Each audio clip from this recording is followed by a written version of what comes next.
teaching you guys a lesson.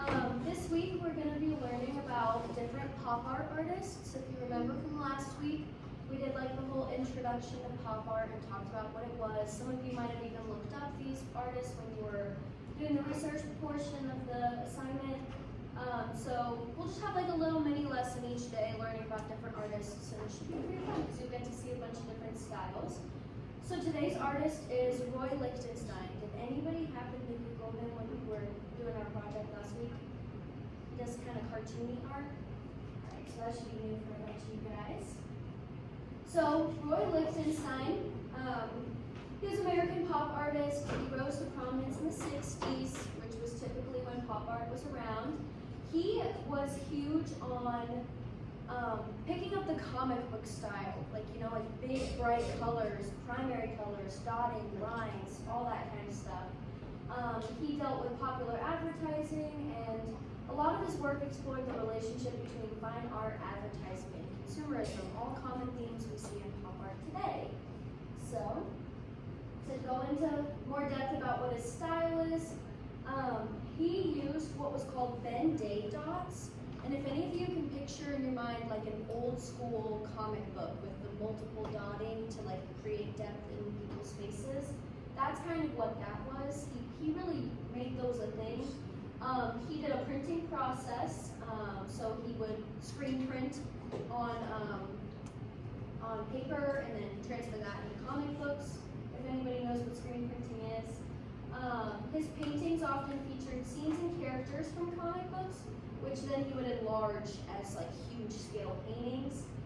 And he used a bold and graphic style. So I'll show you guys some examples of what his work looked like. So this one is called The Drowning Girl. It was made in 1963.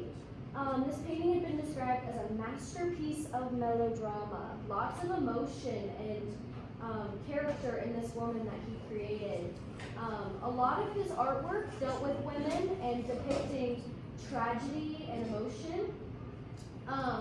And like this one, you can see she's got the tears in the eyes and she's very emotionally distressed from romance. And he's got all these like word bubbles that he uses in a lot of his art. You'll see that as a recurring theme with little quotes. And I want you to notice the blue is very primary, very royal blue, with the dark lines of the waves, like the way he created depth in his work. Here's another example. This one's called Sweet Dreams, Baby, and it was also created in 1965. This was when he was deeply engaged with exploring themes of violence, romance, and again, melodrama. Think about all your comic books. You got action and all that kind of stuff. He really took that and started creating a lot of art with it. One thing I want you to note and point out is the POW part, because that's kind of going to hint at what we're doing with our project today. But notice how he made the words big, he made them bold, he outlined them with black, and he uses a lot of primary colors like reds, yellows, blues. If you notice on the face, I don't know if it's too bright or not, those are Ben-Day dots. So if you can see like this dotted textured pattern on the face, those are what Ben-Day dots are. That's what they use to create depth in all of their paintings. So that's just another example. Couple more. This one again with the big pow words like wham, pow, bam. Notice like the lines coming out from the design and like the flames and all of that stuff. That was what created that fun like comic style. This one was a romantic image of war promoted by comics and Hollywood films during the Cold War. So yeah, kind of interesting, like in your face, bold, colorful. So what we're doing, it's pretty easy. I mean, it should be kind of fun. I did my own little example. You're gonna pick a wow word. Pick like a loud action word, like pop, bam, smash, wow. I chose bam.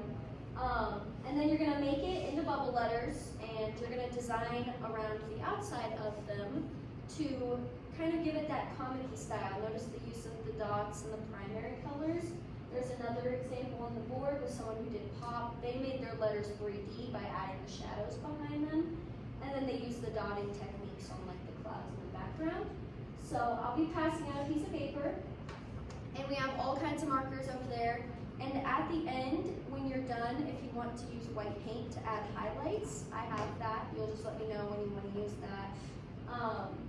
But yeah, does anybody have any questions? It should be pretty easy. I mean, it's just think primary colors, think about the dots, the line work. Should be easy. You should be able to get this done by the end of the day. And then at the end of class, like the last 5 minutes, we're going to do a little exit ticket. But nobody has any questions?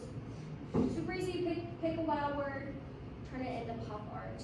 Inspired by Lichtenstein. Should be pretty fun.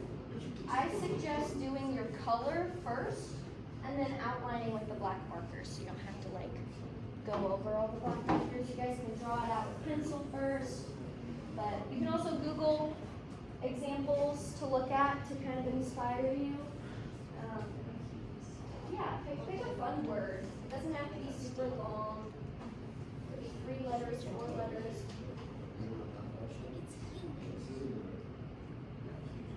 Oh.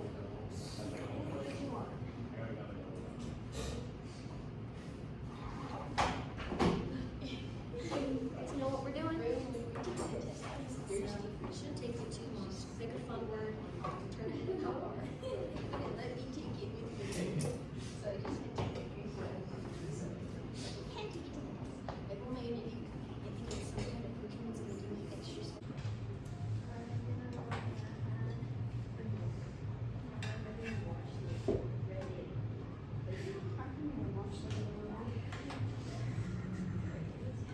Oh wait, I watched the movie. You just said you did it. Sorry, I did it. Yeah, mom. Yeah, no. It's mom. Oh, Josh, confused.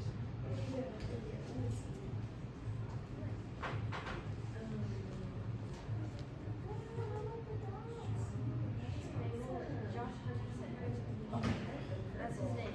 Right? Remember that? Oh, that's crazy. No, yeah, I know. You thought it was about for candy, didn't you? You thought probably.